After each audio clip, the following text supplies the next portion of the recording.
गांव के किनारे एक छोटा सा घर था। मिट्टी की दीवारें, टीन की छत और आंगन में तुलसी का पौधा। उसी घर में रहती थी सावित्री, एक साधारण माँ, जिसके लिए उसकी पूरी दुनिया उसका इकलौता बेटा था, आर्यन। आर्यन 17 साल का था। आंखों में चमक, चेहरे पर मासूम मुस्कान और दिल में एक बड़ा सपना, राइडर बनने का सपना। उसे बाइक से बेहद प्यार था। जब भी गांव की सड़क से कोई स्पोर्ट्स बाइक गुजरती, वह देर तक उसे देखता रहता।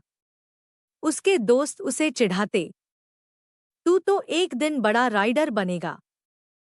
और वह हंसकर कहता, देख लेना, एक दिन मेरा भी यूट्यूब चैनल होगा। लाखों लोग मुझे देखेंगे। सावित्री को बाइक से हमेशा डर लगता था। वह अक्सर कहती, बेटा, गाड़ी धीरे चलाना। ये तेज रफ्तार कभी कभी बहुत बड़ी कीमत मांग लेती है।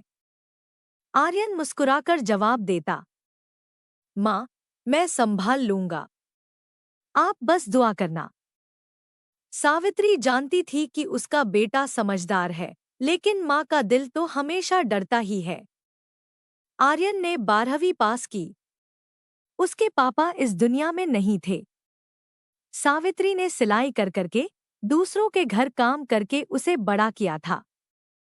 एक दिन आर्यन ने कहा, माँ, मैं पार्ट टाइम काम करूंगा।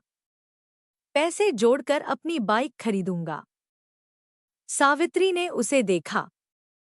उसकी आंखों में सपने थे और उन सपनों में उम्मीद भी थी। अगर यही तेरी खुशी है, तो मैं तेरे साथ हूं, माँ ने धीमे से कहा। आर्यन दिन में पढ़ाई करता, शाम को एक दुकान में काम करता। धीरे धीरे उसने पैसे जमा किए।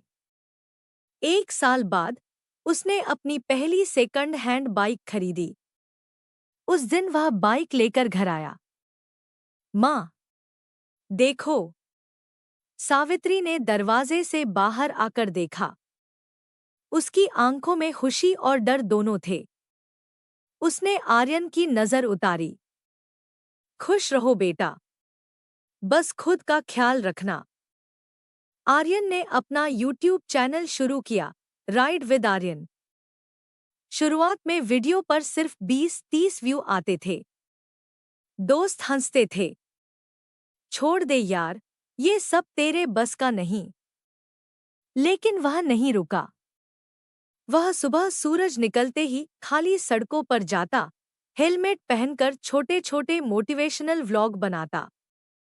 वह कहता, अगर सपने देखे हैं तो डरना मत, गिरोगे तो उठना सीखो। माँ उसके वीडियो चुपके से देखती। उसे समझ नहीं आता था कि लाइक और सब्सक्राइब क्या होता है, लेकिन जब वह बेटे की आवाज सुनती, उसका दिल भर आता। धीरे धीरे चैनल बढ़ने लगा। 1000 सब्सक्राइबर, फिर 5000, फिर 20,000। एक दिन उसे पहली स्पॉन्सरशिप मिली। वह दौड़ता हुआ घर आया। माँ, अब मैं कमाने लगा हूं अपने सपने से। सावित्री ने उसे गले लगाया। उसके आंसू चुपचाप आर्यन के कंधे पर गिर गए। मुझे तुम पर गर्व है बेटा, एक सुबह आर्यन ने कहा। माँ, आज थोड़ा दूर तक राइड पर जा रहा हूं। नया वीडियो बनाना है। माँ ने बस इतना कहा, जल्दी लौट आना, खाना साथ में खाएंगे। आर्यन मुस्कुराया। पक्का माँ। वह हेलमेट पहनकर निकला। उस दिन मौसम थोड़ा बदला हुआ था। आसमान में हल्के बादल थे। दोपहर बीत गई। शाम हो गई। सावित्री दरवाजे पर बैठी रही। हर गुजरती बाइक की आवाज पर उसका दिल धड़क उठता। लेकिन वह आवाज, जो उसे सुननी थी, नहीं आई। रात को गांव के 2 लड़के घर आए। उनके चेहरे पर अजीब सी चुप्पी थी। सावित्री समझ गई, कुछ ठीक नहीं है। उन्होंने धीरे से बताया कि रास्ते में आर्यन की बाइक का संतुलन बिगड़ गया था। लोग उसे अस्पताल ले गए। लेकिन लेकिन शब्द हवा में अधूरा रह गया।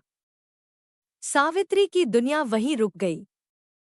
अगले दिन घर में भीड़ थी, लेकिन सावित्री को कुछ सुनाई नहीं दे रहा था। उसके सामने उसका वही बेटा था, जो कल तक सपने देख रहा था। कोई चीख नहीं, कोई आवाज नहीं, बस आंखों से बहते आंसू। वह उसके पास बैठी रही और बस एक ही बात दोहराती रही, तूने कहा था जल्दी आएगा। कुछ हफ्तों बाद यूट्यूब पर उसके चैनल पर कमेंट्स आने लगे, भाई, अगला वीडियो कब आएगा? आप कहाँ हो? एक दोस्त ने आखिरी वीडियो के नीचे लिखा, हमारा राइडर अब आसमान की सड़कों पर है। सावित्री ने पहली बार फोन उठाया और उसका चैनल खोला।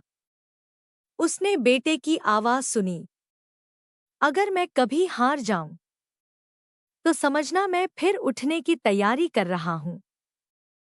उस दिन सावित्री बहुत रोई। कुछ महीनों बाद सावित्री ने फैसला किया। वह हर साल आर्यन के जन्मदिन पर गांव के बच्चों को हेलमेट बांटती। वह कहती, सपने देखो, जरूर देखो, पर सुरक्षा कभी मत भूलो।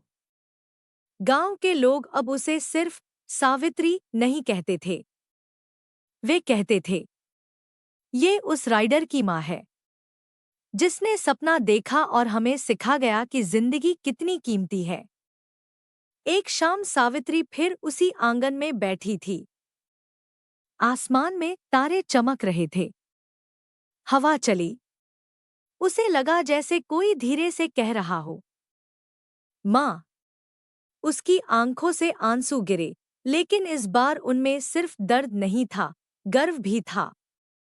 उसका बेटा चला गया था, लेकिन उसका सपना, उसकी मेहनत और उसकी याद हमेशा जिंदा थी।